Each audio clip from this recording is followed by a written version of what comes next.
So in the previous video we discussed about the class 11 syllabus of JEE in the proper manner of Kota classes।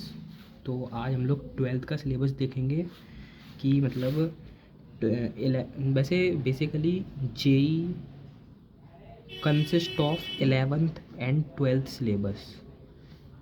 आज हम अकेले physics की बात कर रहे हैं, मैथ्स और केमिस्ट्री की भी वीडियो बना देंगे। सो JEE physics basically consist of 11th and 12th syllabus. So 12th में आज हम जानेंगे कि कौन कौन से प्रॉपर तरीके से चैप्टर कोटा क्लासेस में कराए जाते हैं इन अ प्रॉपर सीक्वेंस। तो जो मतलब पहला शुरू होता है वो चैप्टर होता है रे ऑप्टिक्स, शुरुआत में कराते हैं। रे ऑप्टिक्स बेसिकली काफ़ी बड़ा चैप्टर है, 20 दिन तक चलता है, ठीक है। और 20 दिन तक चलता है और JEE मेंस में इसके हर बार 2 से 3 क्वेश्चन बनते हैं, ठीक है। दूसरा चैप्टर है SHM। सो मैं आपको एक बात बता दूं, जैसे SHM है वो आपको 11th में कराया जाता है, जो लोकल क्लासेस होती हैं उनमें SHM बेसिकली, ठीक है। लेकिन कोटा क्लासेस में SHM को 12th में लेते हैं बिकॉज ऑफ सम रीजंस, क्योंकि जैसे वेव ऑन स्ट्रिंग हो गया, इनमें SHM का यूज़ आता है, ठीक है।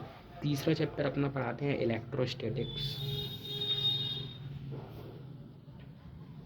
चौथा चैप्टर पढ़ाते हैं इलेक्ट्रोस्टैटिक्स, भी काफ़ी बड़ा चैप्टर है। चौथा चैप्टर पढ़ाते हैं अपने को ग्रेविटेशन। ग्रेविटेशन भी लोकल क्लासेस में 11th में पढ़ाते हैं और NCERT में भी 11th में ही दिया है, लेकिन due to some conceptual reasons ये कोटा में 12th में डाला जाता है, जैसा कि मैंने पढ़ा है खुद। पांचवा चैप्टर आता है करंट इलेक्ट्रिसिटी, ठीक है। अब जो बेसिकली 12th NCERT के चैप्टर आएंगे। छठवा आता है कैपेसिटेंस। सातवां चैप्टर अपने को लेते हैं मैग्नेटिज्म। आठवां चैप्टर EMI कराते हैं। नौवां चैप्टर कराते हैं अपने को AC, अल्टरनेटिंग करंट।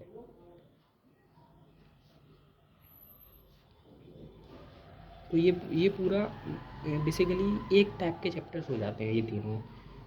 अपन करंट, इलेक्ट्रिसिटी और कैपेसिटेंस को भी मिला सकते हैं। ये तीनों बेसिकली एक टाइप के चैप्टर हो जाते हैं जिनको हम कंसिडर करते हैं मतलब इलेक्ट्रिसिटी से रिलेटेड, ठीक है।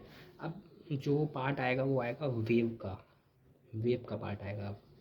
तो 10वां आता है वेव ऑन स्ट्रिंग।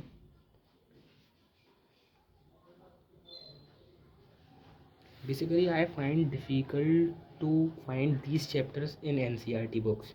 सो मैं आपको एक सीक्वेंस प्रॉपर मैनर में बता दे रहा हूँ कौन कौन से कोटा क्लासेस में आपको कराएंगे, जो अभी एस्पिरेंट बनने वाले हैं, 11th में आए हैं, वो काफ़ी सर्च करेंगे। वेव, साउंड वेव कराते हैं, फिर 12th चैप्टर कराते हैं वेव ऑप्टिक्स, फिर 13 चैप्टर कराते हैं EMI, इलेक्ट्रोमैग्नेटिक इंडक्शन, ओके। फिर चौथा चैप्टर कराते हैं, 13वां चैप्टर कराते हैं EM वेव। 14 चैप्टर कराते हैं मॉडर्न फिजिक्स, बहुत इंपॉर्टेंट चैप्टर है। So basically modern physics Kota में 2 चैप्टर्स के बीच में जाना जाता है, modern physics 1 and modern physics 2।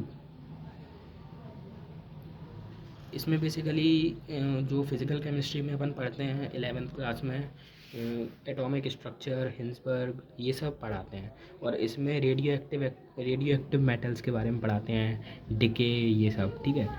और 15th अपन को पढ़ाते हैं एरर पढ़ाते हैं, फिर 16th सेमीकंडक्टर पढ़ाते हैं, फिर 17th कम्युनिकेशन पढ़ाते हैं, कम्युनिकेशन सिस्टम्स जो डिवाइसेस होती हैं।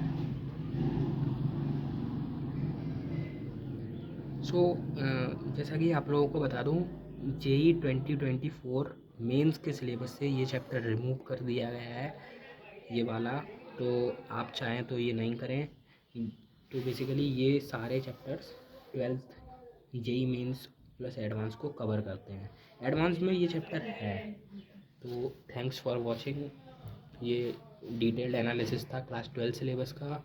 11th का मैंने एक वीडियो में डाल दिया है, तो लाइक करो वीडियो को।